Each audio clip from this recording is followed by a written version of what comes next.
Yeah, welcome back. And in our first story, government quest to secure the passage of two crucial bills before Parliament rises for holiday might now be realized. The House, which was expected to break today, has decided to extend its final sitting to next Tuesday. This is to deal with the passage of the Public Financial Management Bill and proposed amendment to the Bank of Ghana Act. Jojafi has more on the impact of these bills on Ghana's program with the IMF. Two bills for some economists is very critical if government is able to meet the proposed August 29 date by the IMF for its executive board to meet and review Ghana's performance under the IMF program so far. The Public Financial Management Bill, which replaces the current Financial Administrative Act, is seeking to enhance prudent management of public funds and budget credibility as well as transparency, whilst the proposed amendment to the Bank of Ghana Act is seeking to promote the Bank of Ghana's independence and restrict lending to government. The two bills are part of conditions or what some may describe as prior actions before the IMF board meets from the end of next month on Ghana's program with the fund, instead of the initial September ending date proposed. Joy Business understands that the House, which rose late last night, was able to make some crucial progress in the passage of the Public Financial Management Bill. However, one is not sure about the amendments to the Bank of Ghana Act, but sources say government is likely to stick to the zero financing. But there will be a provision in the Act where government can, under emergency situations, borrow from the Bank of Ghana up to 2 or 5%. However, there are concerns about whether Parliament will be able to pass all these bills on time for the IMF board meeting. But Finance Minister said Tekpa is optimistic government will be able to meet the August 29 deadline. Well, apart from all these bills, there are other things the government has to deal with. That is the completion of the audit of state-owned enterprises to assess their financial viability. For many, fast-tracking all these things for the board meeting to come on is not just only for the expected $116 million that will come in, but a report that will convince donors and investors that Ghana is on track to stabilize the economy and even attempts to raise some $1 billion through the Eurobond. So let us not forget about the expected $400 million that will come in from the donors if government is successful with the IMF board meeting.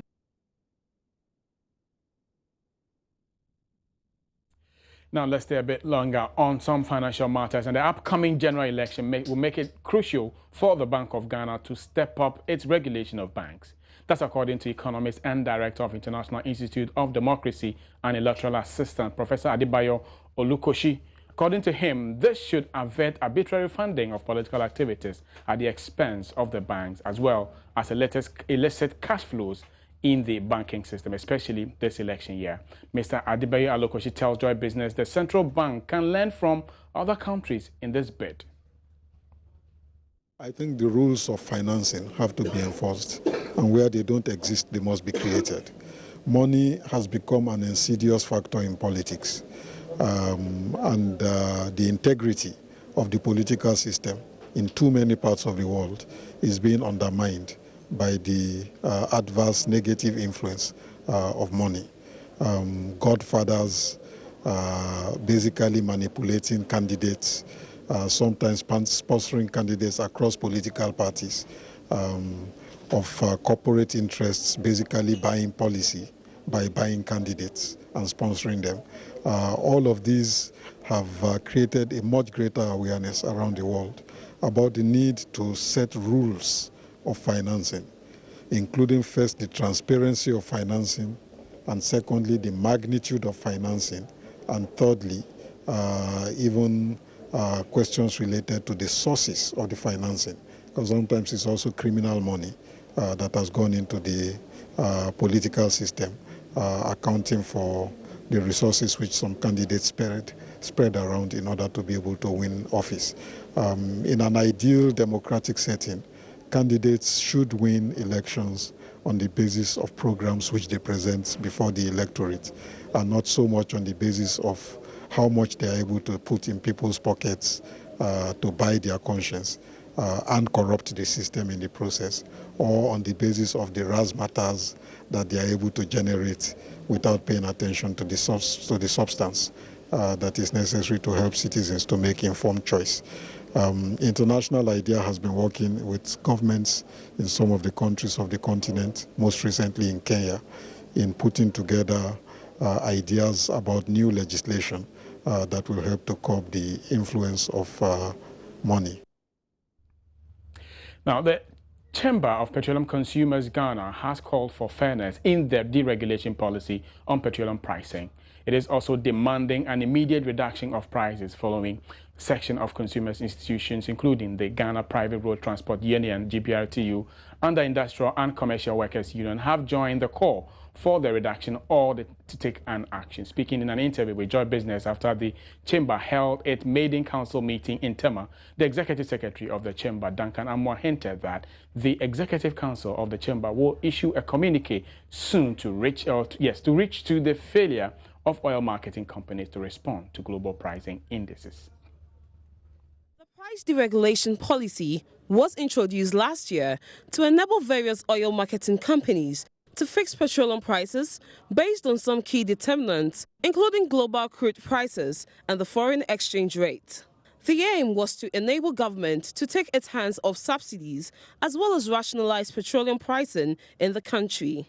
Unfortunately, a year down the line, the Chamber of Petroleum Consumers says the public is fast losing confidence in the policy as a result of the reluctance of oil marketing companies to respond appropriately to changes in the environment. He explained that crude prices has been dropping from the world market, but oil marketing companies are not following the trend as prescribed in the price deregulation policy. We want to see the numbers reflect at the pumps.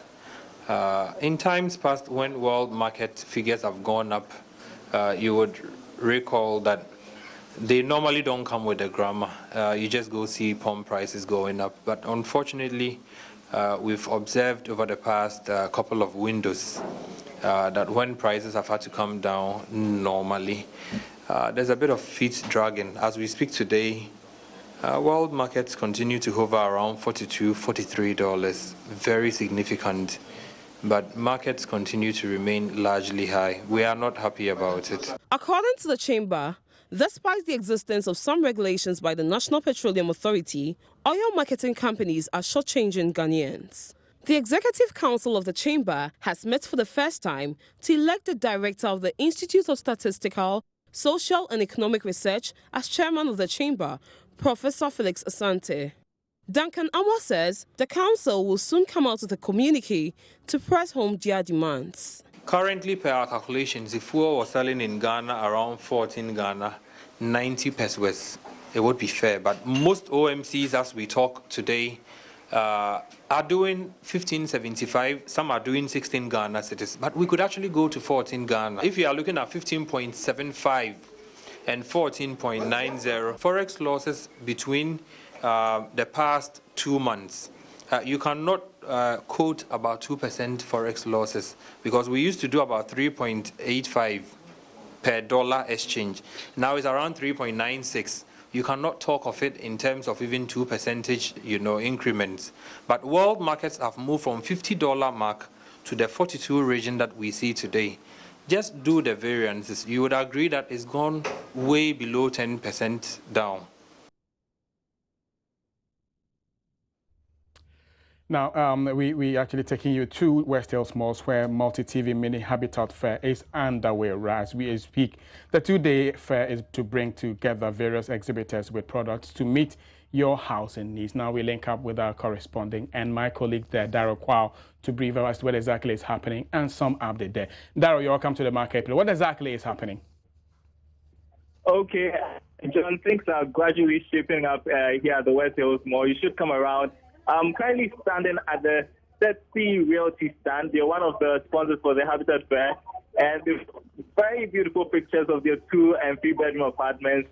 You should come and take a look. It's also giving me an idea what I want for my next apartment. But like I said, things are really shaping up. We've got quite a number of exhibitors around showcasing products relevant to the housing industry. I'm going to have a chat with one of the exhibitors here at Ceci Realty. I was asking you earlier if you were going to get me a discount. Should I get you an apartment from you? Yes, you get a discount. If you are paying me cash down, I'll give you 10% discount.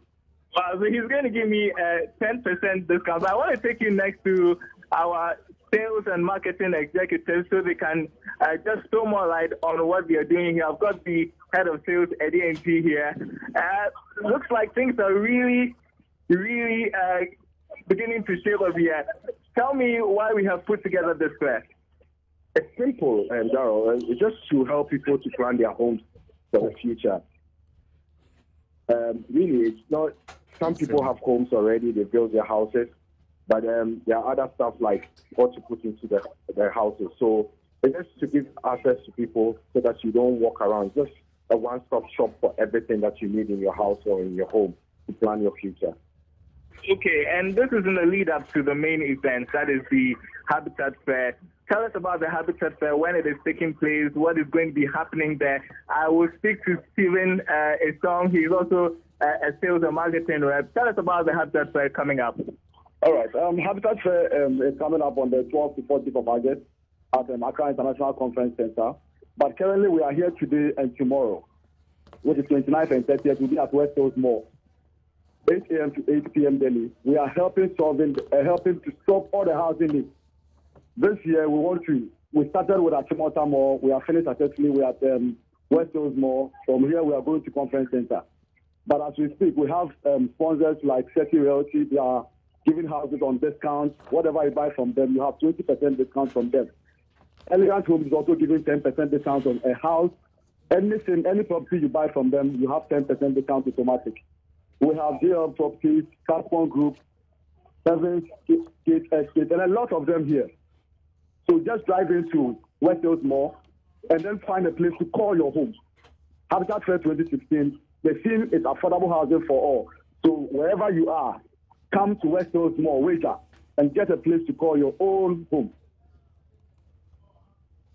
Great, John. So you heard Stephen Esong. He's a sales and marketing executive here at Multimedia. And people are trickling in their numbers, in their ones and their twos. And there's a free side attraction, and I know it would interest you, John, a free car wash.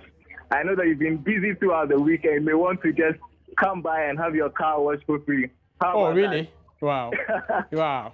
But Darryl, let me ask this. Apart from the discounts being given by the exhibitors, how are patrons also taking it? Are they taking advantage of these particular discount rates to sort of like get themselves plots of land and some houses for themselves? Yes, the patrons are taking advantage. In fact, if you will, I want to speak to one of them here who is kindly looking at the brochures being handed them. And if you would kindly excuse me, my name is Darryl. I work with Multimedia. I know you came around to take a look at stuff, but tell me about your impressions, really, about what you've seen so far. Oh, honestly, I'm just about starting, but I'm not too impressed. The houses, the prices of the houses, they are too expensive. I knew it was going to be so. So I told my son that let's not come. It's going to be the $350,000, $400,000. And we came and it's the same. I'm not impressed. But you know what? We are going to be getting discounts on this, and that's the good news about this. Exactly the case. I think you should lead her to where the discounts are actually. They're calling $350,000. And what discount are you giving? And you know, John, this brings to the fore the real challenges with housing in this country. People say houses are expensive and all of that, but you should come over here. There are exactly. Immediately after marketplace, I'm going to actually represent live there. And that's why there are discounts here. 10% discount. Ceci Realty is given to you. Elegant Homes also has some wonderful packages, and you can understand it. She's just getting here, and she looks quite disappointed. That's because she's not going through all the stars. Okay, we understand. I'm sure momentum is building gradually. But by the time it actually ends, we're going to see a lot more people excited there. Darryl Kwao, my colleague here at Multi TV and also Joy FM. We thank you very much for that update from the Multi TV Habitat Fair right there at the West Hills Mall. Now, moving on here on the marketplace. The lack of agricultural mechanization has been a major setback to the development of this sector over the years. Chief Executive of Agro-Mechanical Company Limited, CTA Engineering, Kwame Amwakohene, is advocating the establishment of a technical institute to highlight on mechanization and its benefit for the economy. Let's have a recap of the business agenda, which aired on Business Live yesterday. You are welcome to the Business Agenda on Business Live. Today's agenda focuses on the agriculture sector, specifically how mechanized agriculture can be exploited to the benefit of the economy. Chief Executive of CTA Engineering, Kwame Amwakohene, is advocating the establishment of an institution that would train mechanics solely for the repairing of tractors. This, he says, is crucial because the current phenomenon where wayside mechanics are relied upon to repair tractors is adversely affecting their operations. And these mechanics, well trained, will be to the advantage of the sector. Mechanization is actually the tool that whatever we are talking about, growing, increasing everything, is the tool for the farmer to use. The tractors and the plow and other going to processing and things. We need those things. Maybe as a country we might not be able to make our own mechanization as in machinery and things like that, but we have to train tractor operators. It's very dangerous to buy an expensive machine and do not have somebody who is trained to. It's like giving your car to a driver without a license. I mean, so those type of things. Training, so we like to train tractor operators, mechanics, those who have to repair machinery. It's very important. I don't recall any school that trains tractor operators. I don't know where they do tractor technicians, they call them. So we haven't taken it seriously. If we have to increase agriculture, we have to take care of our tools. You cannot be a carpenter without your basic hammer and your saw and things like that. If you don't take care of your hammer and saw, I don't think you can be a carpenter. It's the same thing with agriculture. You heard the Chief Executive of CTA Engineering, Kwame Amwakohene. But what's government's response to this?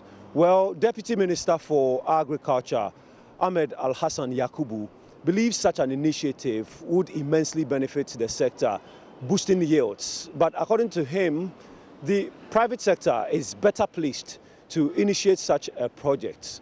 And he's promising government support for those who take advantage of such an initiative. We are transitioning into agribusiness, where the agriculture is getting commercial. The habits that we had when we are at the other level must obviously change. Every single lapse in the value chain must be seen as an opportunity by the business people to invest in strengthening that knot so that the agribusiness mode could really be achieved. And so if somebody has identified that to be a weakness in the mechanization front and wants to set up, if I say, a service center to fix tractors and service tractors so that they could be more efficient in the field, it's a laudable idea. We'll be very happy to see that going. Note that for this, even the Minister of Agriculture has moved from, has tried to establish a number of mechanization centers across the country, exactly to deliver the same service that is described. The difference being that government will not, or is not owning the service center, but they are all in the hands of private people, because that is the paradigm shift in terms of management of such facilities. And if there's anything that the ministry can do to make such a business to gain promotion, we'll be happy to assist. That was the Deputy Minister for Agriculture, Ahmed Al-Hassan Yakubu. Do join us again next week for another edition of the Business Agenda, right here on Business Live. So, agri-mechanization in focus there, brought to you by Kuku Aban, my colleague there. Now, we're taking a short break. Marketplace returns after this.